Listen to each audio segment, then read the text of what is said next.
So, hi, can you please introduce yourself and let us know a little bit about your business? Okay, so I am Dionne and my brand is called Dionne. I design shoes, handbags, so accessories, and also do customizing clothes. Okay, amazing. Great, great. Thanks, Dionne. So, I know shoes is probably the first part of your business. Can you tell us a little bit about kind of first shoe you designed and what made you want to design shoes in the first place? Okay, so the first shoe I designed was a kente print shoe, and the collection was called Victoria Island. And I basically named that after where I stayed when I went to Nigeria in 2012. So I went to Rise Fashion Week. So it was basically all inspired by the prints, the culture, and everything that I saw while staying in Lagos, Victoria Island, Lagos. So that was my first collection.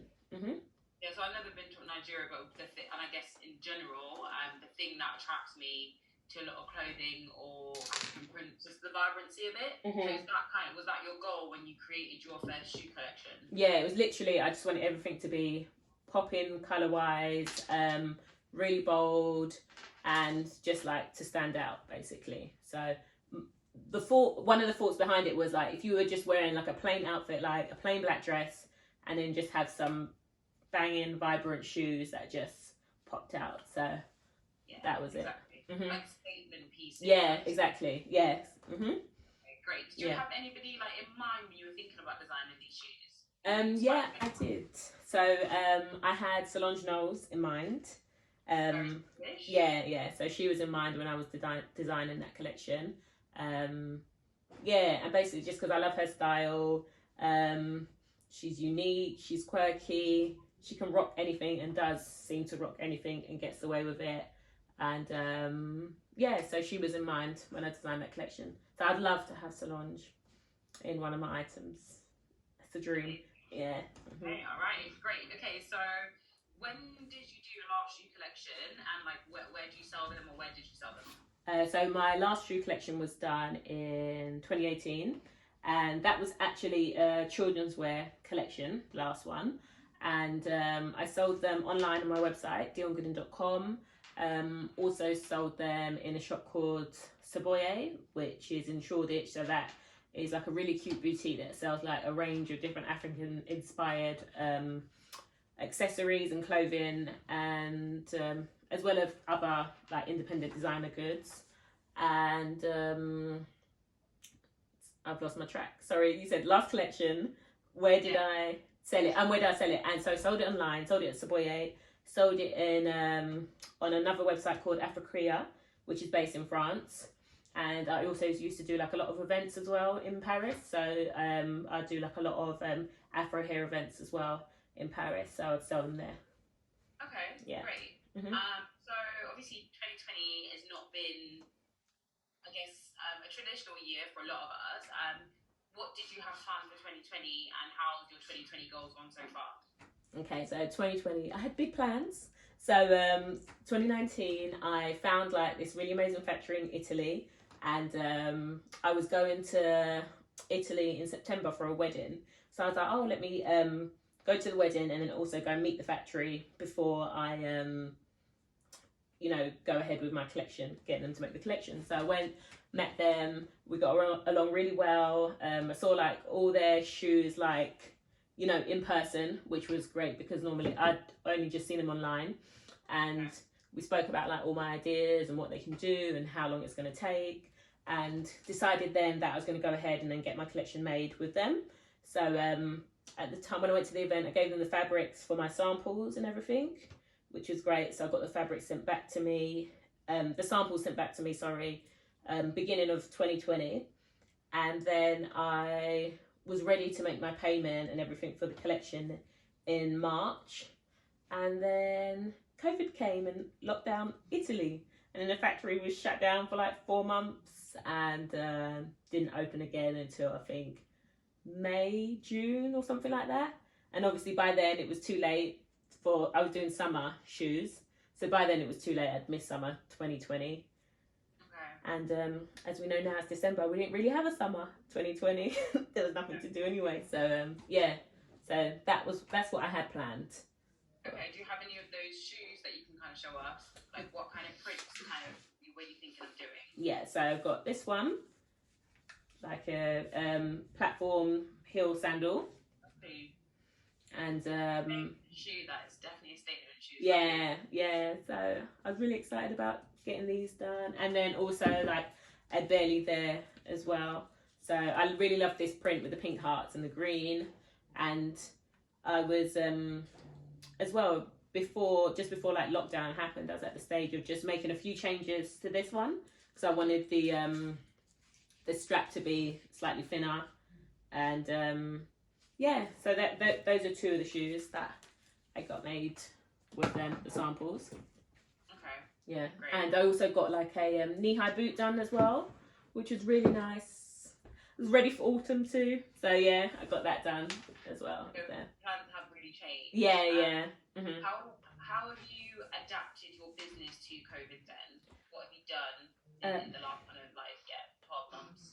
Well, so obviously that was meant to be done in March, and then we went into lockdown end of March.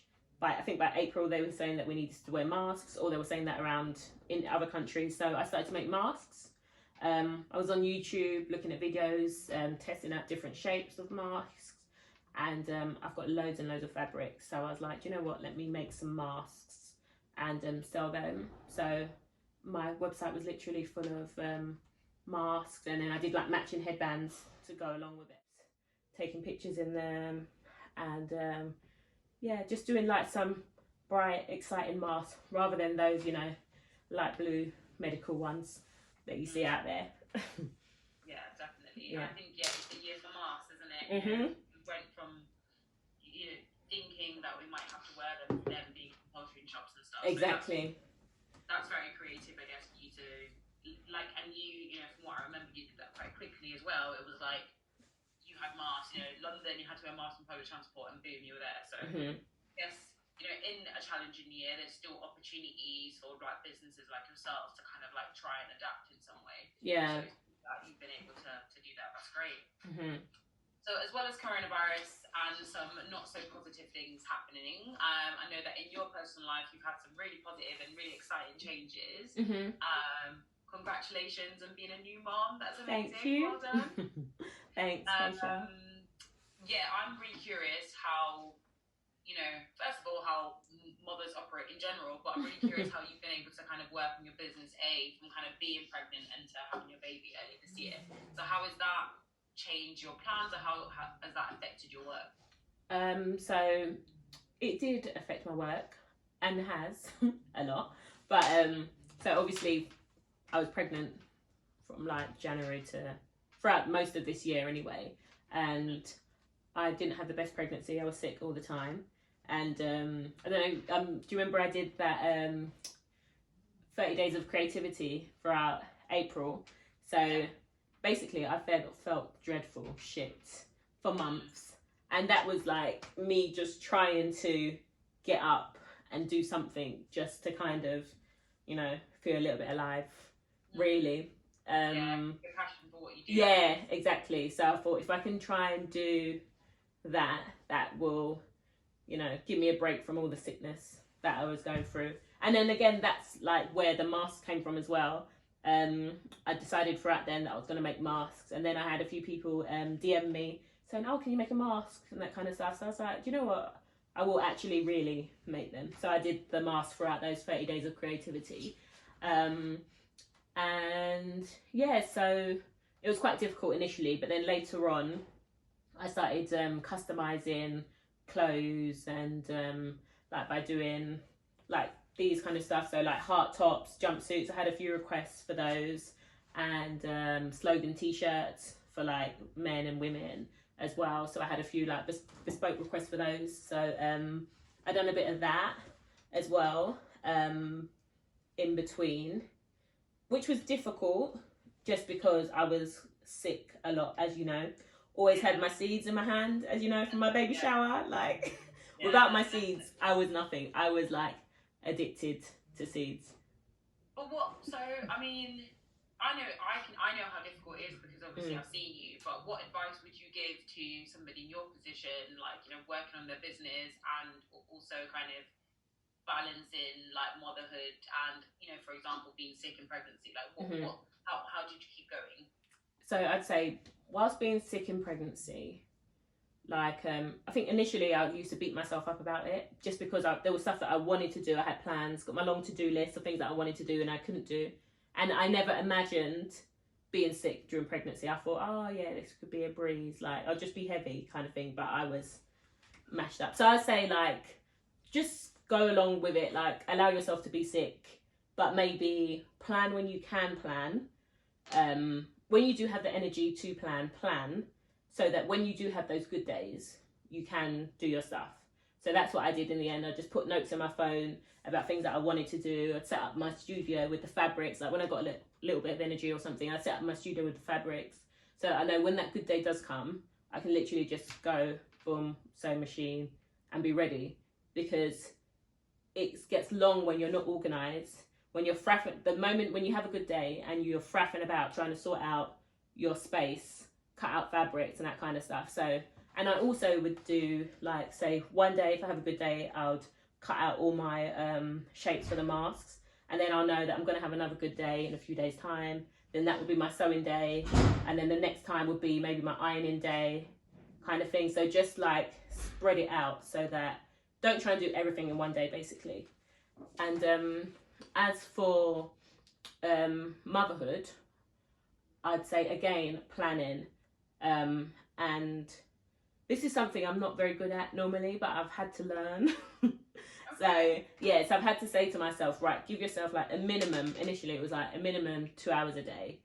Because, like if you really focus, they say like if you do 90 minutes of work uninterrupted, apparently you can get more done than you would do like in a whole 9 to 5 job basically.